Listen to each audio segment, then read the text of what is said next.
The first epistle of Paul the Apostle to the Corinthians, chapter 7. Paul's teaching on marriage. Now concerning the things whereof ye wrote unto me, it is good for a man not to touch a woman. Nevertheless, to avoid fornication, let every man have his own wife, and let every woman have her own husband.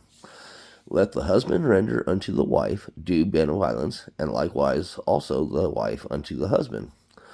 The wife hath not power of her own body, but the husband, and likewise also the husband hath not power of his own body, but the wife. Defraud ye not one the other, except it be with the consent for a time, that ye may give yourselves to fasting and prayer, and come together again, that Satan tempt you not for your inconsistency. But I speak this by permission, and not of commandment. For I would that all men were even as I myself, but every man hath his proper gift of God, one after this manner, and another after that. I say therefore to the unmarried and widows, it is good for them if they abide even as I. But if they cannot contain, let them marry, for it is better to marry than to burn. Abide in the same calling. And unto the married I command, yet not I, but the Lord, let not the wife depart from her husband. But, and if she depart, let her remain unmarried, or be reconciled to her husband. And let not the husband put away his wife.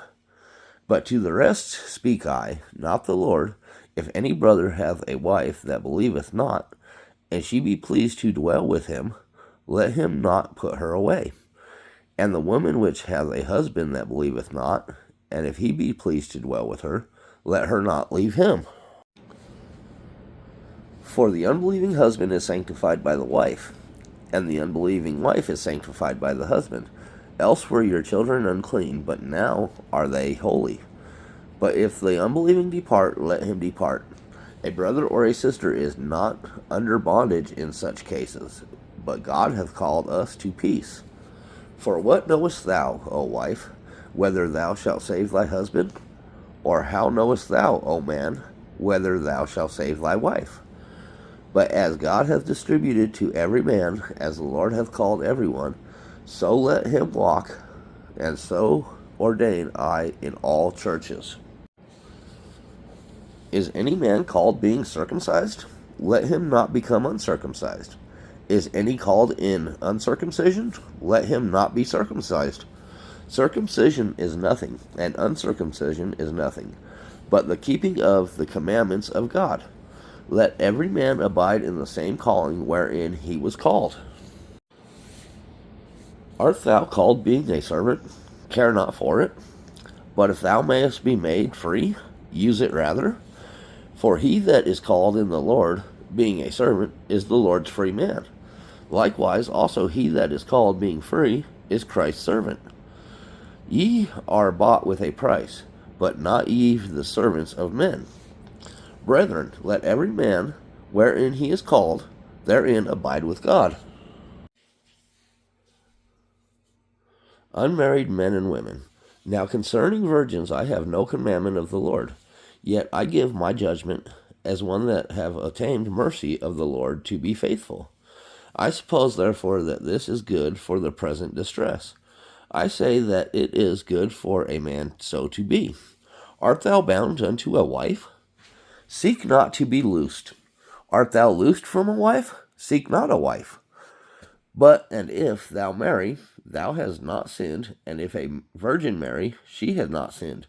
Nevertheless, such shall have trouble in the flesh, but I spare you.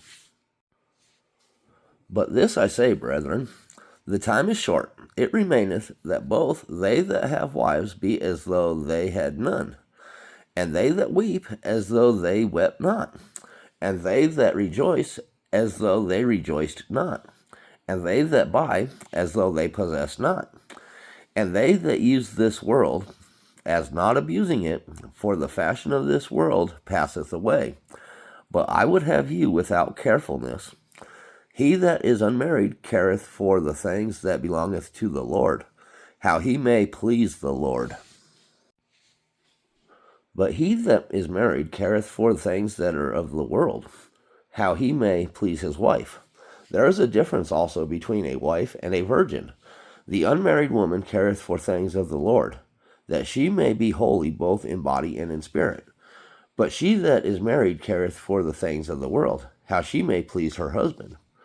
And this I speak for your own profit, not that I may cast a snare upon you, but for that which is comely, and that ye may attend upon the Lord without distraction.